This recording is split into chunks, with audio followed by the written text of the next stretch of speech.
Hello, everyone. Welcome to the Queers of Time podcast. I'm Matt. I'm James. I'm Kenny. And I'm Kat. And this is a podcast to talk about all the gay stuff in the Wheel of Time. Because we're gay and we like the Wheel of Time.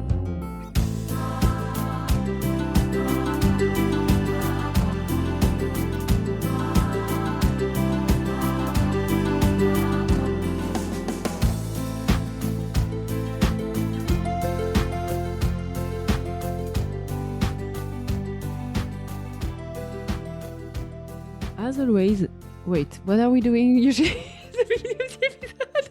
No, you're good. You're good. As always. You're good. As always, thank you to our feral venerators of Soireen, Lurks, John, and Charlie. Yes, thank you very much. I had such a brain fart. I wasn't expecting it. Like, I had the first two words and then nothing came up. You were like, as always, what do we do again? Yeah. As always, what? It's that kind of day. Today, on the Queers of Time, we're here to talk about episode 6 of season 3, The Shadow in the Night, a phenomenal episode with Moghedien madness, Tanchico cheekiness, Liandrin looniness, and also an episode in which Matt, me, loves the Hills of Tanchico song, but doesn't realize it's about boobs until a day later and gets raked over blue sky for it, and appropriately so. Yeah, you're just stupid for that. It really was. I'm gonna be honest. Like, the first time I watched the episode, I didn't get it. Oh my god. I got it the next day when everyone watched it. You guys didn't get it when they were all rubbing their tits for, like, no reason? I mean, no, I think I got it around that time. But I listened to that song plenty of time before watching the episode and I didn't get it. So, Well, yeah, if you're just listening to the song, I understand it. But if you're watching the episode and you see them all rubbing their ginormous boobs... yeah, I think it took me a rewatch. Anyway, we start with a cold open about young Liandrin. And it's funny because it's in big and bold in our document, but I still forgot about it. We will start with the section that does not contain any book spoilers. So if you are only watching the show and have not read the books, you can stay around, whatever. You can stay there, listen to us, have fun. And at some point, we'll switch to a book spoiler section and we will let you know so you can move on with your life before we spoil you about anything. Anyway, so yes, we start with a cold open with a young Liandrin figuring out that she can channel, killing a few people, and getting a nice deal with Ishamael. Apparently the Forsaken are really into grooming children, which I have issues with, but also it's so dark, so... Yeah, I'm like, if anyone's going to groom children, it's going to be, like, evil people. So, like, literally evil people, so it's fine. I'm not saying it's fine. I'm just saying it's under... No, I don't know what I'm saying. It matches their vibe. Yeah, it's in character. The vibes. Vibing. Yeah, I mean, I did not, like, understand how everybody... Like, Tanchico seems like a really rough place to grow up because Liandrin was, like, holding a baby and literally begging for help and no one gave a shit. And I'm like, no wonder she went to the dark side. For real. Yeah, I'm like, I don't think she had a lot of options. Literally, Yeah. when the General of Saturn tell you, like, is the only one who gives you a chance, what else are you gonna do? Yeah. I mean, I'm very curious about, like, what... I almost said fairs, what Ishamael, like, was able to do for her. I'm curious. Like, probably send some of their dark friends to help her. But yeah. Probably, yeah. To get her on her feet. So... Probably the only thing she needed, like, just someone to get her somewhere. And Yeah. that's it. Also, this is another me I'd done, but, like, if it was 95 years ago, I guess the seals were already breaking in the Dark One's prison if Ishi was already free 95 years before the start of the show. He wasn't free. He wasn't free. She fell asleep. It was in Tel Road, and Ishamael in season 1 was able to influence other people's dream while still being captured. Okay. Yeah. I just, I was having a little bit...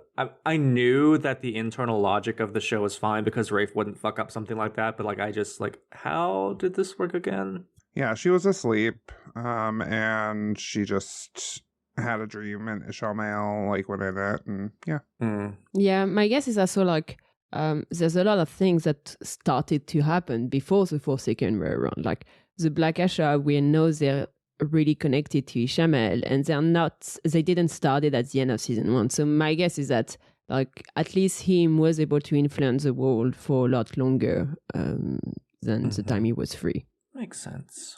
Yeah, I mean, Ishamael was influencing.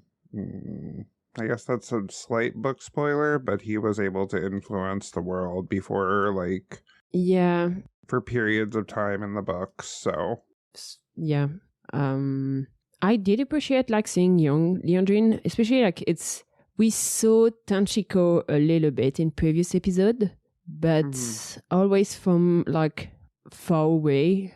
In a way, like we had a brief scene of me and Matt and the rest getting into Tanchico City in like an episode ago, something like that. And there was a few scenes with the Black Ajas there. But like seeing that from a 13-year-old being messed up in that town in a way, really it's really set up the vibe of Tanchico and why the city is particularly dangerous. Yeah, I guess I didn't understand exactly how ruthless Tanchico was, but seeing that cold open definitely set the tone for me. I could have done with that cold open maybe a little bit earlier in the book or earlier in the series or season. Sorry. But it was good. I agree. Yeah. I don't know where it would have gone. Maybe instead of the Sakarnen one, the Moraine using Sakarnen in episode 5. I don't know, because the thing is that this is the first episode we are actually spending time in Tanchico, and I think it is fitting to have it like in the episode where we are spending a lot of time in Tanchico, which leads to do we want to start talking with Tanchico and then go on to the two other plotline? Yeah, sure. I really love the Tanchico crew. It's very like everything with Elaine, Nynaeve, Matt, and Min is just very fun. Yeah. Which I appreciate it. It's a show that takes itself seriously, but still know how when to take a breather and have people laugh. Yeah, no, I really enjoyed seeing Nynaeve in particular laugh. In the behind the scenes for this episode, or the little, I don't know what they call it, but on Prime Video, there's little inside the episode, inside the episode things, like Zoe Robbins was like, I needed to learn how to laugh as Nynaeve in this episode, and I was like, that's cute. Yeah, I think it was even truer when like a later scene when there's Moghedien with Elaine and Nynaeve, and she has to giggle, yes. I was like, jiggle is a different thing. Jiggle is sorry, I don't know how to say English. Maybe she does some of that too. Anyway. Okay, well, we'll get to compelling. We'll get to Moghedien compelling Nynaeve and Elaine. It starts off with Nynaeve. Wow, I have Nynaeve on the brain, apparently. It starts off with Liandrin and Lanfear. Yes, with Liandrin dreaming of being on the Amerlin seat, and Lanfear being like, oh, this is where you are. And I thought Liandrin's Amerlin costume was really good. I really enjoyed it. It's definitely still red, like she's very proud of being Red Aja. Yeah. Did you guys notice that there was someone spying on them? Yes. I did not. It's very brief. It's so when you see the first wide shot of Liandrin on the Amerlin seat, and there's some shadow to the side, and there's someone there that you almost don't see. You just see a little bit of white on their costume, I guess, and then they moved, and you see the movement. And due to the costume, I'm assuming it's not Lanfear. I don't exactly know who that is, whether it was like Moghedien or... I assumed it was Moghedien, just because Moghedien's like a little spy freak. Yeah. A little voyeur. I mean, that's Moghedien's thing. Moghedien loves it. Yeah. Yeah. I did have a note here about how there was this very like sudden shift between when Lanfear was switching positions with Liandrin. So Liandrin was on her knees, propped up by Lanfear's boot. And I was like, that's going to drive the lesbians wild. And it did. It did, because that specific moment, I think, was in the trailer for this specific episode. And I swear it was like, I saw that small passage a lot on my TL in the days before the episode, during the day of the episode, and the days after the episode. It's yeah. And I understand why. It's a good scene. It's a good scene. It's boy, the Forsaken really can't stand each other. And overall, if the Forsaken and the Dark Friends in general were united, the light would be fucked up. But instead, like, we lose a bunch of Black Aja sisters just because nobody trusts each other on the side of the dark. Yeah. And they're doing a really good job, because that's true in the books as well. Yeah. Not a spoiler, but it's true in the books that they don't get along and don't like each other. And they all have their own ambitions and goals and ways of doing things. And I think it's being shown really, really well in the TV show how they don't get along and how they don't trust each other and how it's messy. And I think it's done really well. I agree. The Tanchico part was probably my favorite part of the storyline because of, well, pretty much everything that happens in the Tanchico part. But yeah, the Black Aja scenes were all great and lent some expanded elements, I guess, that I didn't feel so much from the books because there were a lot of characters to keep track of in those scenes in the books. And also like seeing Moghedien in the background and not like, and knowing who she is and not just like passing over mentions to like some serving lady. Right. Well, in the books, we only get a couple of scenes from the Black Aja perspectives in the books. I think there's... Yeah. I can think of one specifically. I'm sure there are others, but there can't be more than like 2 or 3. And they're all very short. So it's nice to see like what the Black Aja is actually up to. Mm-hmm. And what Moghedien is actually up to, because Moghedien is a little freak. My God, I love her. When she gets, like, she's spitting into their food. Oh my God. Literally, my note says Moghedien is a little freak. My notes literally say in all caps, "What is Moggy doing, you little freak? OMG, I love her." Oh my God. I have that scene when she's ruining their clothes and pre-eating their food. Oh, you weirdo. Yeah, it's disgusting, but also... I love her. So on brand? It is. Yeah. She's so creepy. Honestly, Laia Costa doing an amazing job with her. It's funny because for the Forsaken, every time there's a new Forsaken, we are like, oh boy, they're really doing a good job with them. And like, for example, when we had Ishamael and Faes, we were like, oh, it's kind of sad that Ishamael is leaving because the actor was really great. I want more of that. And we're feeling the same way for Lanfi and Moghedien. It's like, all of them are just on the top of their game, and I love it. Yeah. I also really enjoyed Liandrin's motivation about wanting to become a chosen. Like, we learn about that after she kills Naomi.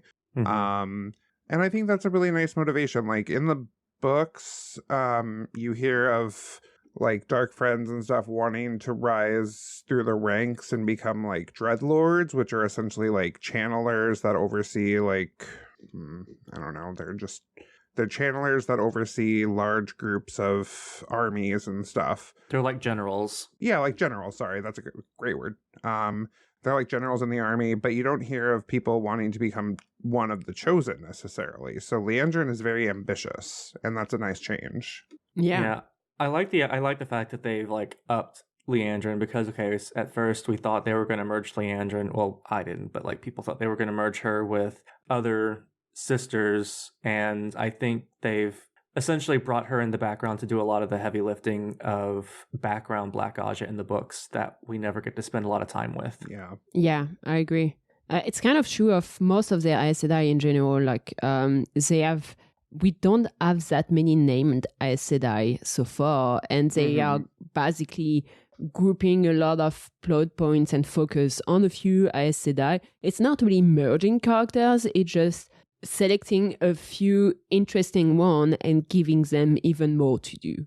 Yeah, it's just highlighting a few Aes Sedai because you can't have 2,700 whatever named characters in a show. No. You can't have 200 named characters in a show. Like, you have... I think there's already 200 named characters in this show. I mean, there's a lot, but like main like characters that get credited, you can't have more than a couple of dozen that people need to keep track of. Like, it's too much. Yeah. So you have to narrow it down a little bit, and you have to highlight the storylines that are important and give storylines to other people. Yeah. I guess we could actually finish on the continue and for the whole Black Aja thing, and then talk about Man and Min. I really liked how quickly Naomi died. I thought I didn't like that sounds weird. I just like how Liandrin was like, oh, okay, I know which one thinks that they're more clever than all the others. I'm gonna go kill them right now. Like there was no like I mean, she was given a deadline. Like she was Lanfear told her, "You got a Yeah. day. If you dream again next day and it's not done, you're gonna die." well, and it turns out it was Ipsan. Like, or maybe it was Ipsan and Naomi. I think both. Yeah, Okay. Because the way Ipsan was talking, it felt like, oh, Naomi was found out. yeah, that's the sense that I got. Ispan, not Ipsan. Ispan. Yeah. I can't. Ipswich. I never remember where the S is in the name. Yeah. She's a secret S named Aes Sedai. Okay. Before like Liandrin kills Naomi, they also had a previous conversation about like the weaves that Naomi was using, and I liked like the reminder that there's things that Aes Sedai have forgotten, and not only the Forsaken could do it. Mm-hmm. And especially since Moghedien basically does it 30 minutes later. It was about like changing the memory of someone or like erasing specific memory. Yep. And yeah, it was funny to indeed see the power imbalance between Chosen / Forsaken and the Aes Sedai. So yeah, let's definitely talk about Moghedien compelling Nynaeve and Elaine because that sequence, like I'm excited to hear Kat's thoughts on it because Kat's not here to record, but Kat will be providing some thoughts later. I'm expecting that 90% of their thoughts is going to be about that scene. Yeah, I loved it so much. And I loved seeing Moghedien and Nynaeve hug. Like, even though it was compelled and so weird. it was awkward and accompanied by like a crazy line of like, because Nynaeve was like very vulnerable and was like, I'm scared of all this power that I have. And Moghedien leans in for a hug and is like, in my time, we would have beaten that out of you. Do we want to do the full compulsion same right now, or do we want to do like all of the Matmin stuff before, like because that's very much at the end of like everything that happened with Nynaeve and Elaine. I mean, we can jump back to Matt and Yeah, sure. Yeah, we can jump back. Yeah, like a time Moghedien, incredible. It was Nynaeve giggling. Everyone was acting like amazing in that scene. It was just creepy and insane, and I loved it. And also like we switching from Moghedien killing Ispan. I thought it was in the world of Dream, but I think it may be just in the real world. Yeah, I don't know if that was a question mark I had. I don't know if she's alive or not. I think she's dead. Ispan? Oh yeah, I think she's dead. Interesting. Yeah. I think either Moghedien killed her in the real world or in Teleron Riod. I mean, that was definitely in Teleran Riad, but Are you sure? I wasn't sure about that because I couldn't hear any sort of distortion, and I couldn't see like they have a specific visual effect for Teleran Riod where there's some blur all around the camera. So I thought, my first thought when I watched it was Teleran Riod because of the lightning, but right before that they have a shot of the city of Tanchico at night. So I thought maybe like Ipsan was trying to meet the other Forsaken somewhere, and Moghedien basically caught the message beforehand. I mean, either way, she's dead, I think. Hmm. Honestly. Interesting. No, I don't know. I'm curious as to Ispan's fate. Ispan. I don't. It's a stupid name. I'm sorry. It is a stupid name. Thank you, Robert Jordan. I loved. There was a. I didn't write it down. Because there's no subtitles on the screeners. But it's something along the lines of Moghedien saying to Nynaeve, and you'll do anything I want you to. Like, when she comes back, and I'm just like, you guys are going to be gay together. Is that good girl? Good girl, yes. Oh my god. Moghedien considering killing them and being like, no, you've been useful to me. Maybe I'll come visit again later. And you'll do anything I want you to? Yeah. Good girl. I think Moghedien better hope that Nynaeve does not remember the compulsion, because if Nynaeve does remember the compulsion in some way, I don't think there's any force on Randland that will keep her from vaporizing Moghedien. Oh yeah. I mean, I think they're gonna remember at some point because they already noticed. They noticed pretty quickly that something is wrong because they gave Moghedien the bracelet, and they noticed that like as soon as Moghedien is gone. I feel like they may remember later on. Who knows? It was impressive already to see Nynaeve resisting to Moghedien. Yeah, Moghedien did not like that. No. Nope. Moghedien was not happy. Capital N, capital H, not happy.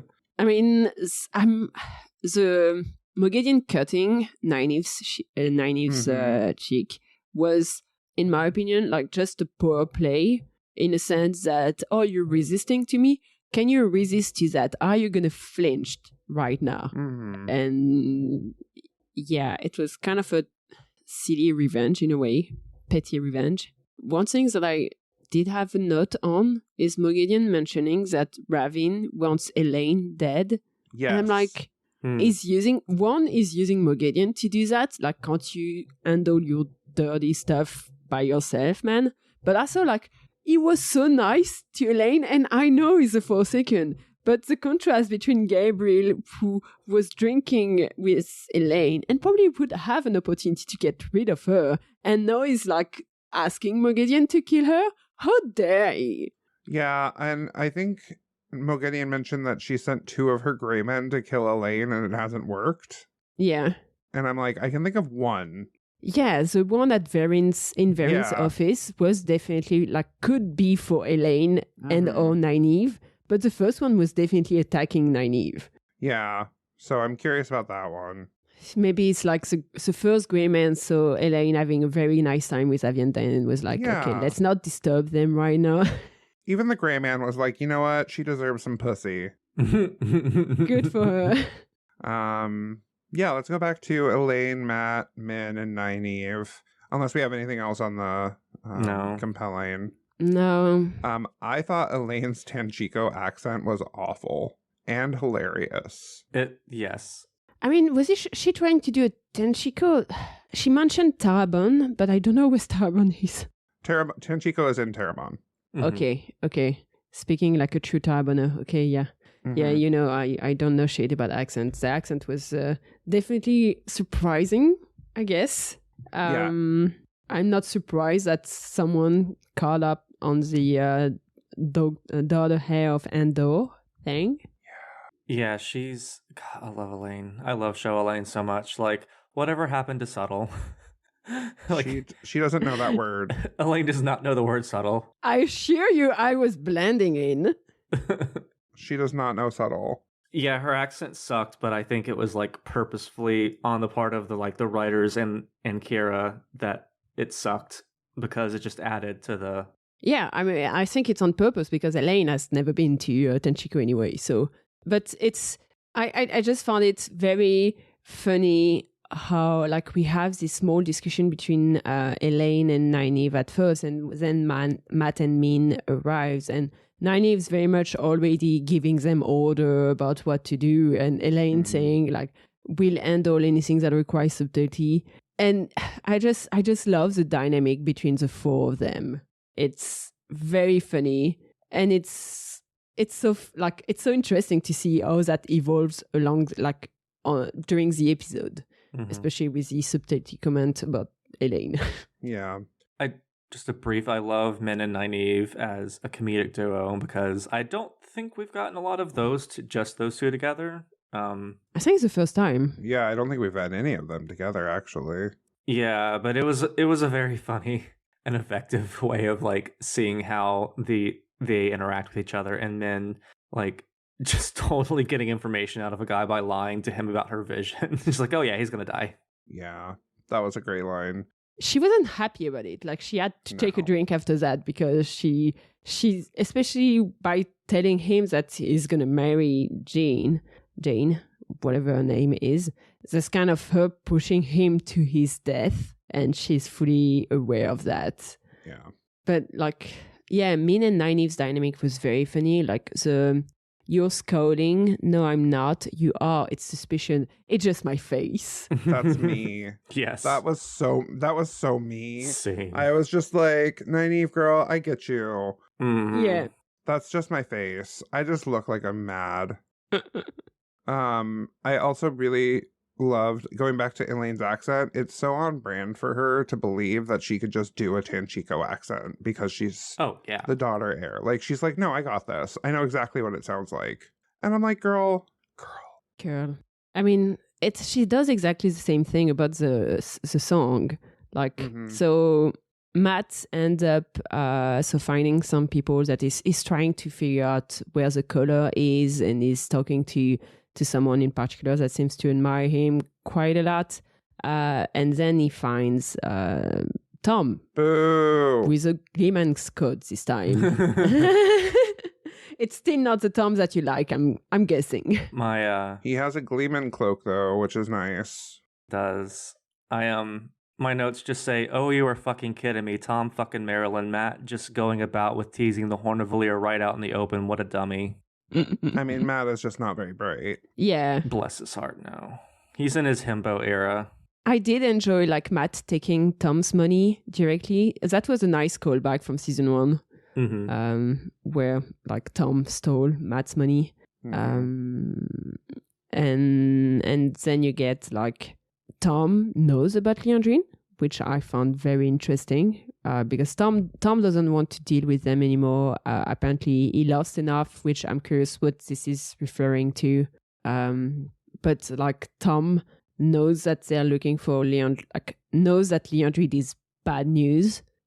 So I'm curious because the story that Tom has with Aes Sedai, I think it's just about his nephew who got gentled. Yeah. So I'm curious whether Liandrin gentled him. That would make sense. And then Tom directly recognized Elaine. So Tom used to work in the court of Camelin. And yeah. We'll have more on that in the book spoiler section. If you say so.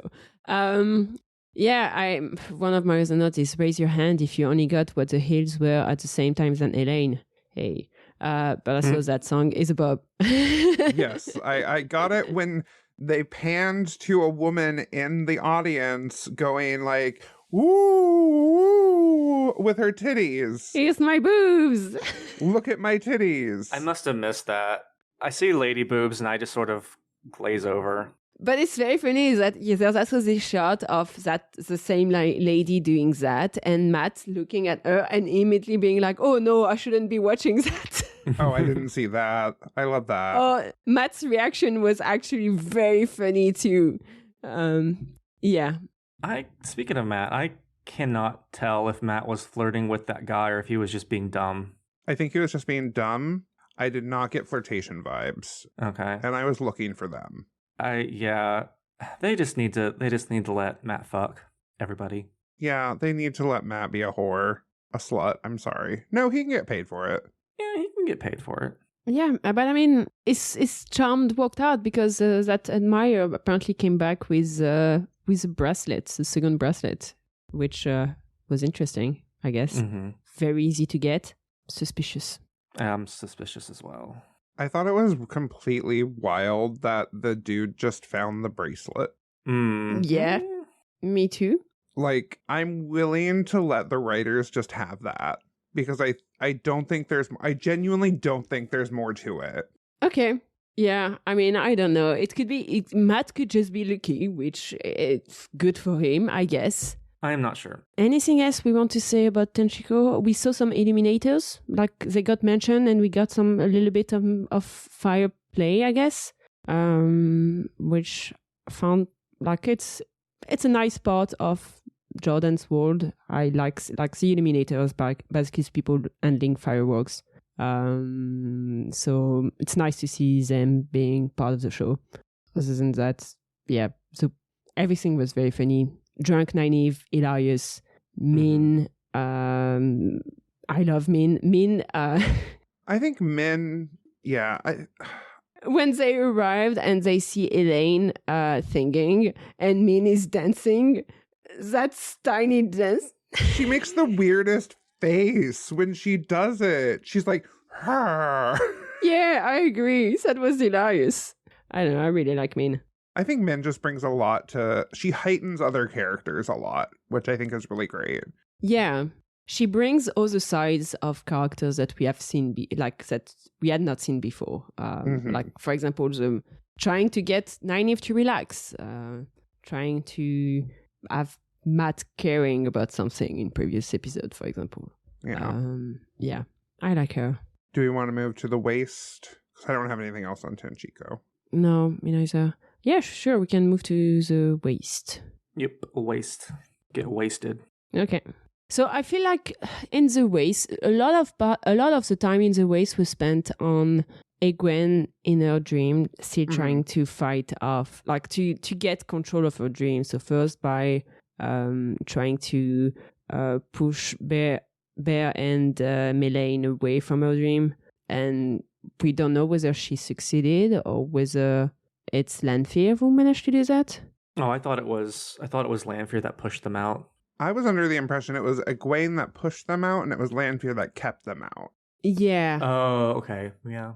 Like, Egwene was strong enough to push them out of her dream, but then Lanfear kind of like took over. But the thing that I found very interesting about all of that is that I think they're really setting up some sort of confrontation with Lanfear that involves a bunch of different persons, because it's like Egwene has something to deal with her because she needs to take control again of her own dreams. Moraine is having some collaboration with Lanfear that she doesn't really want to, it seems. Like, she at the beginning of the season it was kind of okay. No, it's like she would love to find a way to get out of it without dying in the process. And Rand, we get this big conversation later in this episode about how Rand was lied to by Lanfear. So I feel like there's going to be some... they're setting up some sort of confrontation with the four of them. I'm curious whether it's going to be related to the dream world, because all of them are very vulnerable to Lanfear in their dreams. Yeah. I think they're setting up a Lanfear-Egwene confrontation in the dream world. I don't know about the other ones. Yeah. Yeah. Just while we're on the topic of Egwene, before we move on, I love how the wise ones just bitch her out and ream her a new asshole and then continue to teach her. Unlike the books, where they ream her out and then you have like 10,000 chapters of her doing penance and them saying, well, you're not ready to know our secrets yet. Like, cut all that shit, have them bitch her out, and then continue teaching her. Like, that was the correct choice by the writers. I was surprised by Egwene fessing up about not being a Sedai. Okay, that's what I was going to say. That was a thing that I was like, this might be a book spoiler. Because in the books, it was a huge thing that she was lying about being an Aes Sedai. Yeah, but it's like, it gets tiring quickly. It does. It's like that show is short enough. We don't have time to waste on those lack of communication that just doesn't bring anything to the story. Especially like they already find out about Egwene lying about not getting into Teleron Riod anymore without them. We don't need to have a second thing about Egwene lying about something else.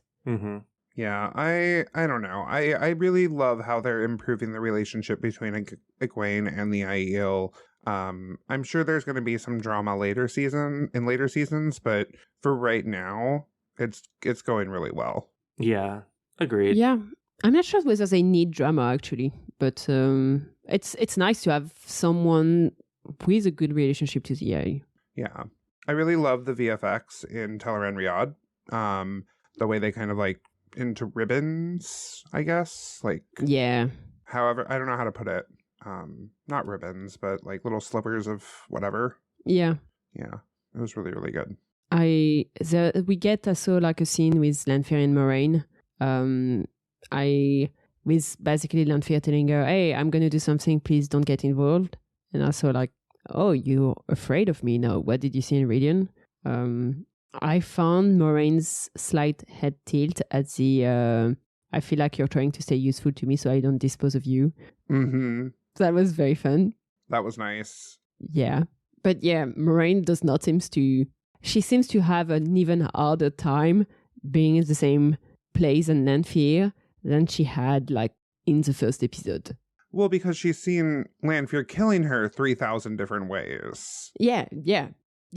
But it's nice to see that it's visible in the scene. Like, there's no doubt that this happened. Yeah. I really enjoyed Rand and Maureen's talk about the one power, because when we interviewed Rafe, that was what he brought up, was that conversation about how Saidin and Saidar are different, but how you don't submit, you surrender to Saidin or Saidar. And yeah, it was a nice conversation that they had, and I really enjoyed it. Yeah, and it's a reminder that the Aes Sedai don't know everything about the one power. And that, like, even if they're Saidin and Saidar, it's still the one power. Yeah, it's not the two power. Yeah. But also, like, it really shows how the relationship between Rand and Moraine has evolved within the seasons. And, like, I really like where they're getting at right now. Mm-hmm. Yeah, I love the conversation. I agree. Like, it feels like the relationship is evolving. And I also feel like this is the first time they're starting to sort of view each other as equals. So, like, and by that I mean Moraine is nowhere near as powerful as Rand is now, or as powerful as he will be, but she's far more wiser. And Rand is way more powerful than her, but he doesn't know nearly as much as she does. And I think they're both beginning to understand that each has something that the other lacks, or I guess rather Rand is realizing it and allows him to approach her on more even footing, if that makes sense. But it's also, like, funny because the conversation in itself, Moraine is for once admitting that she doesn't know anything. She doesn't know something, and she's asking him for advice. Like, when he notices the Sakarnen and mentions that, oh, he knows what this is about, and the way she's asking him about how to handle that much power, that's, I don't know, that feels like an exchange between, like, it's a partnership. Mm-hmm. And I really like that. You too can own a Sakarnen. It's a selenite sphere. You can get it on Etsy for $35. Yay. Yay. Great. I don't know. I think it's interesting. I do like rocks. It's fine sometimes to have props that are not too complicated to make. It makes like cosplayer a lot happier. So good for them. Anyway, I just wanted to bring that up. Yeah. And then we have do we want to talk about the confrontation between Egwene and Rand? There's a few things before, I guess, Okay. that I was bringing out. Yeah. There was Rand visiting the Ailes garden, which I Oh, thought was very cute. don't bring up Alcera yet. I mean, we'll talk more about her later on, but it's also like the continuation of Avienda showing him the Ailes culture and discovering. I just really liked seeing the garden because I don't remember how much the books talked about that, and even if they did, I don't think I noticed much because I'm not great at picking up descriptions in general. Mm-hmm. So I liked seeing this sort of, it's not really an oasis, but it's this green place within the desert and how they're doing that and how they're actually like solving the problem of food in a desert. Yeah.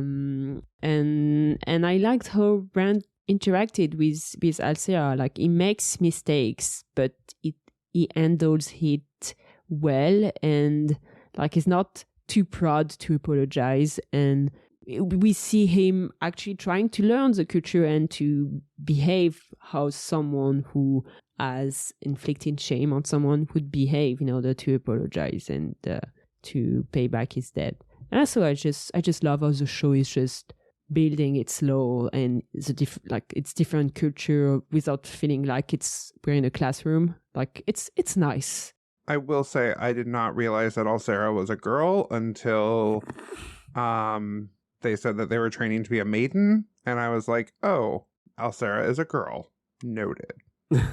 Yeah, I love the whole scene. I love the gardens because I don't think we get a lot of description of how the Aiel get their food and like what agriculture's like. So I thought the gardens, I think the whole settlement is just beautiful. Like the architecture, the culture, and how the Aiel come together is beautiful. And of course, Alcera, She's lovely. She's wonderful. And Rest in peace. I had sad thoughts when Rand was like being very cute with her. I'm like, oh, this man is just getting to the point where he can like graduate from therapy. He's not going to be able to graduate from therapy. Nope. And also another thing that was interesting before talking about the Rand Egwene scene is the discussion that Egwene and Lanfear have in the dream world. I have a question. Why does Lanfear gotta be flirty with everyone? Lanfear? Are you talking about Lanfear and Egwene? Yeah. Yeah, I thought they were going to kiss. Right? It's like, I never know with Lanfear whether she's gonna kiss someone or stab them. I don't think there's a big distinction between the two. But also, like, she was like, did you like what you saw last night? But also, did you want to join? Yeah. Yeah. So Egwene got to chat with Lanfear before finally chatting with Rand. Yeah, their breakup scene was really sad. I'm gonna say. Like, I was sad for them. It was raw and complicated, like breakups are, and not everyone said the right things. There was a little bit of blame put on the other, where the blame should be probably shared. But I get it. They're young. They used to be in love, and now it's breaking up, and it's sad.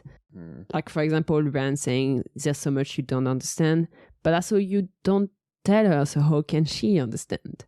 There's a whole part about Rand not being enough, which is kind of true, but also not really. Like, she did go to the waste for you, and it's not because she's not talking to wise ones that she doesn't care about you. Like, the reason she's pushing away from you is because she's learning things about you too. So, yeah. Yeah, I'm gonna be the lone dissenter here and say I was just fucking ready for it to end. It's like this relationship should have died. It should be decomposing by now. Instead, it's just dying. Like, come on. I do give them props because Rand and Egwene communicate better than book communications. But like that's just a general running theme of the series. But yeah, I was just like, they're finally fucking over. Thank God, Jesus Christ. I think I would have been frustrated if Egwene had not mentioned what Lanfear was doing. Because I think the first part of the communication, like the first part of the discussion, kind of relied on things that Rand didn't know. Like, yeah. Egwene was really mad about Lanfear, not just because he's fucking with her, like he's fucking her, but also because Lanfear has been torturing her, and he didn't know that. So, of course, his reaction is not as expected, in a way. Yeah, the conversation went on a little long in regards to how long it took Egwene to bring up the fact that Lanfear was like psychologically and physically torturing her, which is the thing that Rand would care about knowing and would impact his relationship with both of them. And it just took too long to get there. And he does at the end. He does. Like, he gets there. It's just... Yeah. Why did it take so long for Egwene to bring that up? Because it's a TV show and you got to enjoy the drama. Yeah. But also, like, I didn't mind it because I felt like both actors were actually doing a pretty good job. And I like the two of them. And obviously, as soon as they broke up, Samael showed up. Yeah. And it's a fight. And it was a very short fight. We see a few cool things. We see Avienda with some spears of fire. And then, like, Rand using the wand power, which was, like, the weave there was really impressive. Like, he's not even looking at Samael in the back. There's a big shield behind Rand and then some lightning. The shot of the weave going through his hand and him looking at that kind of had like a Zeus vibe in a way. Like, it felt like there was he was holding a bolt of lightning in the way, which I thought was really nice. Like, the VFX there was really good in my opinion. Yeah, I was really impressed with the VFX. Do we think Samael is dead? No, No. of course not. Okay, good. I want to make sure because I've seen some debate online and I'm like, if y'all think Samael is dead, you're stupid. No. Yeah, And I don't want to say that out loud, but you're stupid. you can say it a lot at this point. I mean, I could see him being dead, but that would be a really bad choice. That would be like it is a mental gymnastic stretch for me to say maybe he is dead, and Occam's razor dictates that I say, of course he's not dead. I mean, we've seen what happened when Liandrin was fucking shanked through the chest and then had her throat slit. I mean, come on. Yeah. Also, I would love to say that I loved that fight, but I don't know if I loved it because it was so dark. And that might be the fault of my TV screen, but I just couldn't see. I did have to increase the brightness on my TV screen a little bit. It's frustrating because I do see it well on my computer screen. On my TV, it's a big mess.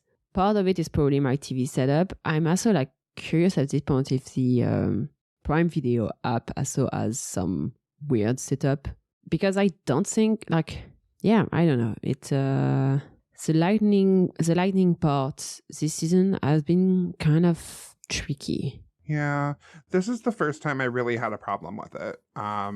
There were a couple other scenes where I was like, the lighting could be improved a little bit, but this was the first one where I was like, this is really dark. Yeah. This is Game of Thrones-y. Yeah. In regards to lighting. Like, this is season 8 of Game of Thrones.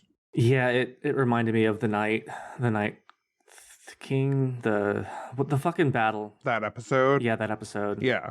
I think that episode of Game of Thrones was worse because it was completely dark. I think it was 100% worse. Part of the issue here was the dust also, like the combination between like the weaves and the dust. I think there's also like places when they expect channeling where the lightning balance between the channeling and the rest of the scene makes like basically you see the weaves and that's the only thing you see.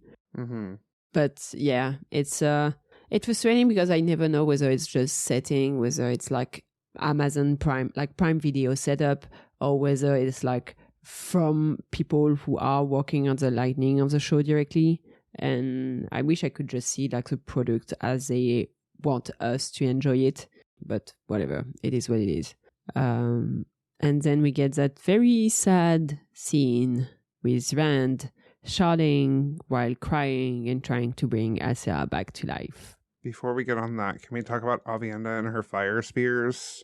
Yeah, I mentioned it, but if you want to talk more about that, go for it. Oh, I'm sorry. I didn't... It wasn't clear to me that they were spears, and it wasn't clear to me that it was Avienda. To me, both of them. Like, I mean, the spears, I had a doubt at first. But also like I went back to it. It's basically the wooden part of the spear is in air and the lens. Okay. The spear of the Ail has a pretty long metal ending, and that part was on fire. And I mean, she has 3 of them. One is being sent through Samael, so it's definitely not a sword. Right. In that case. But also like, yeah, it could have been improved for the VFX. Yes, of course. I'm just wondering, where the hell did Avienda get to, like, learn that so quickly? Like, has she been channeling? Like, what has she been doing that she's like, yeah, I know how to summon fire spears? It's the magic of television. It's fine. But also, it's the magic of the books, too. Avienda, we don't know she can channel in the books until suddenly she does a firebolt. Like, that's true. At Rand, because we don't know what she's learning with the Wise One. We don't have Avienda's POV. The only time we see her is when she's showing stuff to Rand, but her training doesn't have to be while Rand is around. Yeah. And she must have been training like for a while because, well, when she came back from Moghedien a bit before Rand, and then they had like walking to Cold Rocks Hold. That's a order. Mm-hmm. And also, like, I feel like making weapon of weaves is probably something the most instinctive for someone. Because, like, she's basically, like, being a maiden of the spear, but with non-physical weapons. Mm-hmm. No, that makes sense. Yeah. Okay, we can talk about Alcera now.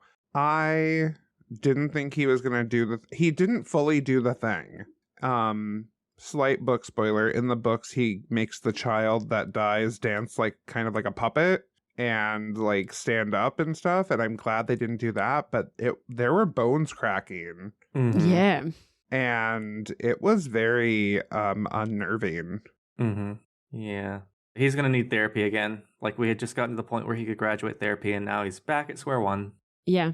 It's and it's the progress of that scene. Like, he tries to channel the first time, it doesn't work, and then it kind of has this crazy monologue about the prophecy and it's him bringing destruction but also creation, and he's both laughing and crying at the same time, which is very unsettling.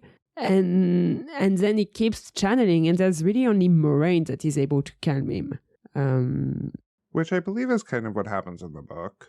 I don't remember that scene, to be honest. I haven't reread it in a while, I guess. I did appreciate, like, Moraine sees Samael under the stone, but like she still stays next to Rand until he's calmed down in a way. Yeah. Yeah. I really like the Rand-Moraine relationship this season. It's one of my favorite relationship. So yeah. Yeah. Do we want to move to the Two Rivers? Yes. Not too much there, but no, it's pretty quick. I was sad about Alana. Yeah. I'm glad Alana got healed by the girls. I'm glad that like she was able to train them so quickly. Like, she's a pretty good teacher. Like, she's been teaching, I don't know how old Alana is, but she's apparently been teaching novices long enough that she's like, okay, I can do this even when I have like 20 arrow wounds. The magic of TV storytelling. I really like the healing scene. No, I did too. It's the thing is that it's kind of consistent with the show in the sense that we've seen like Egwene healed Nynaeve in episode 8 of season 1. Nynaeve has had this big burst of healing in 104. Elaine was healing Rand at some point. While healing is complicated, it's also like, even in the books, it's kind of the first type of healing a lot of people do, because it's like, oh, you're in a situation where you actually have a big need for someone else to get better. So the healing part, I didn't mind it. No, it makes sense. It makes sense that it's more instinctive. Like, you aren't actually, like, the girls didn't know what they were doing exactly with the weaves of the one power. They were imagining what Alana was saying, which is imagine flesh knitting together, imagine bone healing itself. Like, that's what they were imagining. And it makes sense that they could do it that way, because that's what they did in the books with people that don't know that they're doing healing. Like, that happens in the books. Yeah. And also, like, basically when Alana got like injured in the episode before, my first thought was that, oh, the twins are gonna heal her, and as a result, it didn't really bother me what happened in this episode, because I was kind of expecting it. But I like it was cute, like the twins holding hands while they were trying to heal her. The emotion of Maxime and Alana when they're talking before and after. Alana saying, "I told you so." I liked it. Yeah. I loved Maxim being like, Alana, here, look, you love getting thanked. That was their relationship is honestly my favorite in the entire series. Like, I love Rand and Moraine, I really do, but I love Alana and Maxim and Ivan. But Alana and Maxim in this season has been great. It has been. It's a different type of relationship. I like that. It's a really interesting exploration of grief and how two people come together or sometimes come apart when they lose someone that is... I don't want to compare it to parents losing a child, but, you know, when two parents lose a child, sometimes it brings them closer together and sometimes it just shatters the marriage. And it's the same with other types of families and like found families and stuff like that. Like, the grief is just, it's a complicated process and it never gets easier, but it changes over time. So yeah, I've always loved Maxim and Alana's relationship this season. Yeah. For another type of relationship, we get a big progression in the Perrin and Fail relationship. They had a nice conversation. Yeah, I like that. I thought it was very sweet. I like that they can relate with respect to trauma. He killed his wife. She feels responsible for her brother's death. I don't remember Perrin talking much about his wife in previous seasons, so it's nice to see him sharing that with Fail. Thank God he finally verbalizes something. I know. Yeah, Fail, I am very much not a Fail liker in the book. Even when she's on her own, I just don't care for her as a character. But this, I've continually been surprised about how much I'm enjoying her on screen. Her and Perrin sharing their trauma is something that I can't see book Perrin and Fail doing, because he's too busy sniffing her and she's too busy assuming the worst in his intentions. I mean, Perrin and Fail have more communication in this episode than they ever got in the books, to be honest. So Yeah. And I like this. Fail gets so pissed when she learns about Matt blowing the horn of Valir. That was hilarious. That was really funny. Yeah. I like Pat and Fane infiltrating the White Cloaks, because that is a thing that happens in the book. Oh, that was Pat and Fane. Yeah. Girl. I was like, he looks so familiar. Girl. Dude. But also, Look. like, the infiltration. So in the books, it's a bit weird, in my opinion. Like, he just show up in the White Cloaks and people just accept him. This Pat and Fane totally killed the White Cloaks that were supposed to arrive, and they just took their uniforms, right? Oh, 100%. Pat and Fane and his dark friends and the Trollocs all killed the White Cloaks. Yeah. And now we're getting an army of Trollocs coming up. So next week's going to be the Battle of the Two Rivers. Yep. It'll be an entire episode on the Battle of the Two Rivers, I think. Yep. Yeah, that's all I have I only have a few, like, do we want to go into book spoilers? I think, like, one thing that I was thinking I saw is, like, Dane is literally drinking next to Natty's corpse, and I'm like, what the fuck, man? That was fucked up. Just bury her. That was definitely fucked up. Please stop. Yeah. Yeah. That was definitely fucked up and weird. Mm-hmm. Yeah. Anything else we want to say that is not a book spoiler, or are we all good there? I'm good. Yeah. I have a few book spoiler things. Then let's switch to book spoiler. All right. Do not listen if you haven't read the books, or if you don't care about being spoiled, then go ahead and listen, I guess. But that's up to you. First of all, I've seen some discourse online about Dira Bashir. And let me just say, none of you actually give a shit about Dira Bashir. Wait, what? Just like none of you gave a shit about Matt's dad in the books, Abel Cawthon in season 1. None of you care about Dira Bashir, so shut the fuck up, okay? I'm sorry, what is the discourse? Oh, people are very mad that she's a dark friend. Who is she? Because they say it's reading her, but she shows up like twice in the book. Fail talks a lot about her, but it's just both like Abel Cawthon and Dira Bashir. In both situations, they are minor and irrelevant characters on their own. Their only impact is how they are shaping other important characters like Matt and Fail. And they are being changed into a show because the show needs Matt and Fail to be different. So how do you make characters different? By changing who is shaping them. Y'all, you need to stop with this discourse online. You are not, you baby girl, you are not making anybody think that they're more intelligent just by having a bunch of discourse on characters and getting offended at everything. I saw some discourse earlier today, and I thought it was the stupidest shit I ever seen, so I just scrolled past it, because Lord knows I don't have time for it. Yes, discourse is just insane. Y'all gotta stop. It's the same. Y'all just gotta stop. It's the exact same thing that happened with Abel Cawthon in season 1, and I was rolling my eyes so hard at it, and I briefly saw people doing the same thing with Dira Bashir, and I'm just like, y'all did not remember her name until this happened. Yeah, no. But also, like, it's I didn't see, like, only a few people doing that. I saw quite a lot of people being offended by that. And I'm like, what the fuck? Literally, her wiki pages is so empty. There's nothing about her. We do not, at most, what we know is that, like, her husband is kind of a wife guy, but that's it. And also, like, she gives so many like weird gender stuff to Fail. I'm like, no, we can move on from that. I saw one thing that was just, and I'm not singling anybody out. I am addressing the line of thinking. I'm not addressing the person, about how everybody has to have a traumatic backstory, and how not everybody has to have a traumatic backstory, because Fail in the books doesn't really have a traumatic backstory. She just wants to be a hero of the Horn, and that's it. And you know what? She kind of has, Sue. It's just not addressed. Like, 2 of her brothers dies, and that's why she ends up being doing paperwork to lead her family.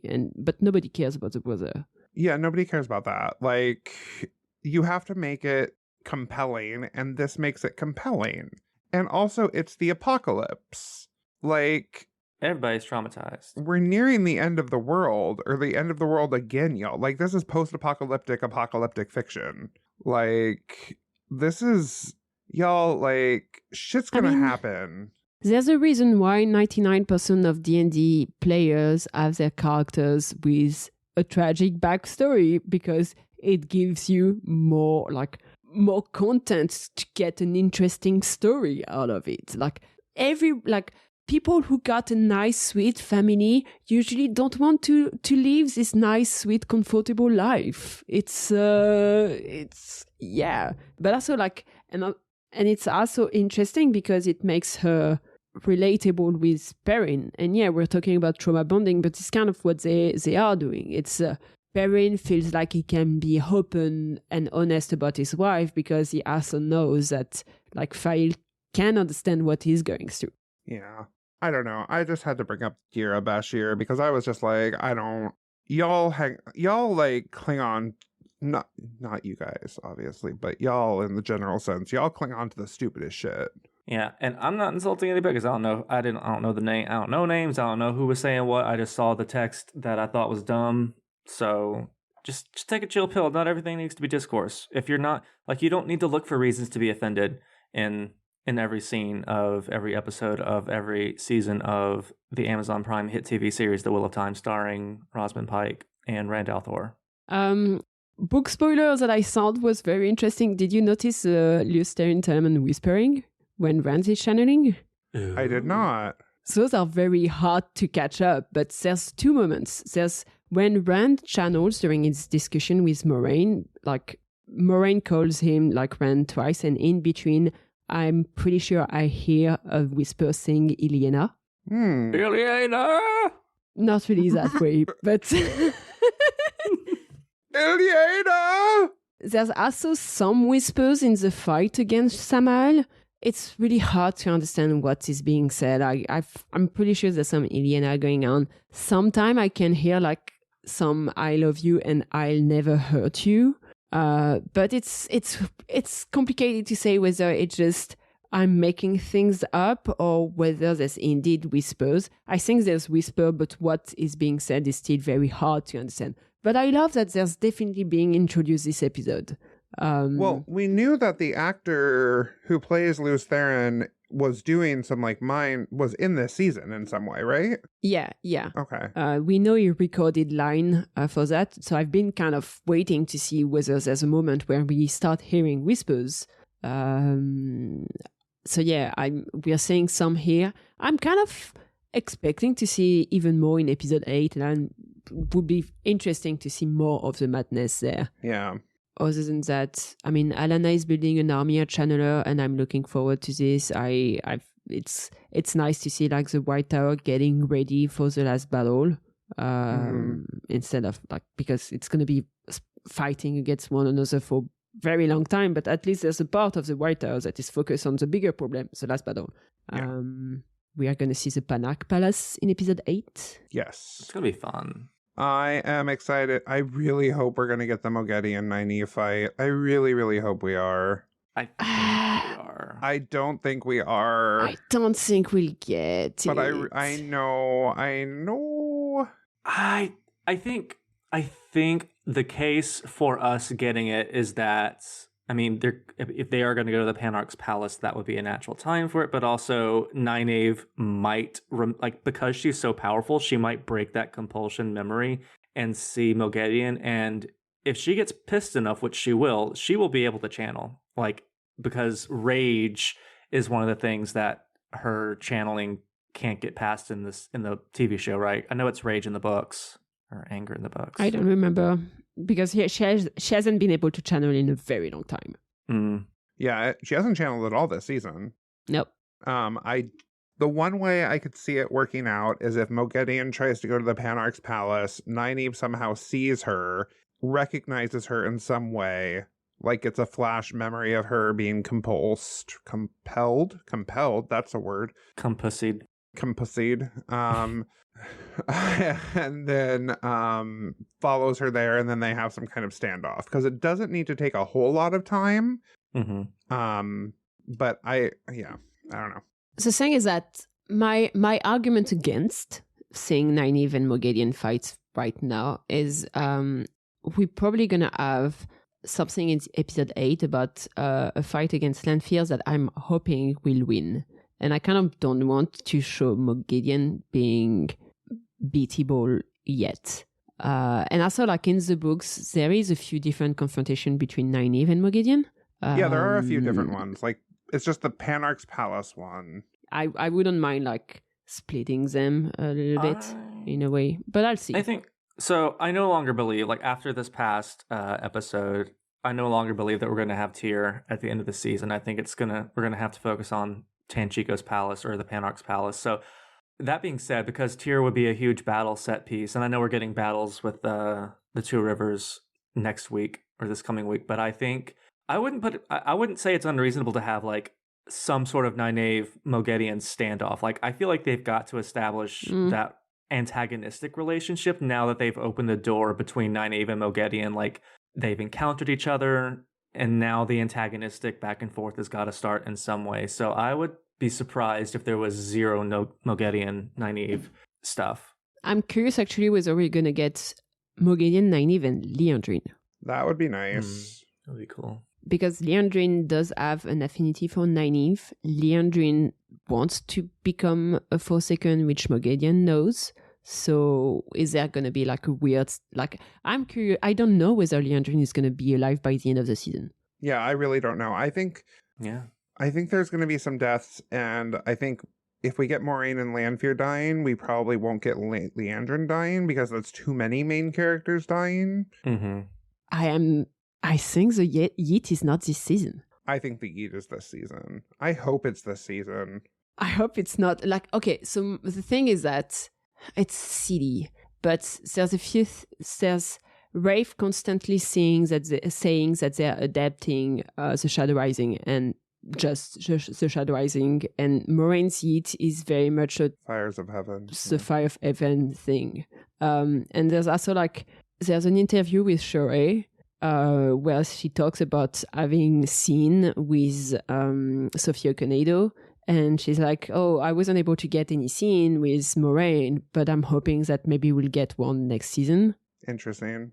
So that's kind of what I'm clinging on, but also I will see. The thing is that I'm expecting a lot of the storylines to not be as advanced as we think as they would be. I want a conclusion on the Tanchico arc, because it would be very hard to go back to Tanchico next season just for set reasons. I'm expecting like Al-Qaeda, that thing is going to happen. That's going to happen. And like we need it. We need Rand to break Yael. After that, I don't know. Like there's going to be the coup. The coup still needs to happen. Like, yeah, I mean, I was just going to list the things we know happen in episode 8 are the coup. Well, we don't know for sure, but there's a setup to the coup is going to happen at least, because the cold open is going to be Swan being raised to Armelin, I think. Okay, so the coup is probably going to happen in episode 8.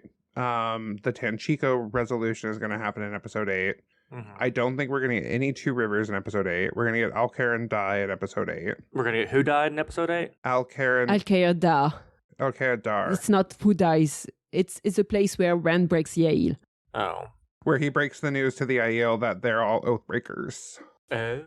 I'm curious whether we're going to get a door for Matt. Yeah, that was really weird to have it briefly in episode 1, and then to have the vision from Min and to not have it. It could be season 4. But maybe it's in the museum.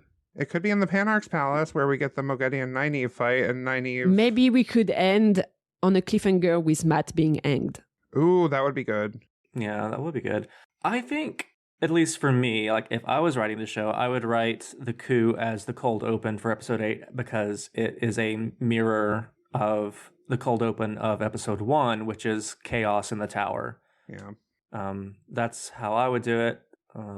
That's why I think it's going to be the end, because it's like you start with a fight in the White Tower and you end with a fight in the White Tower.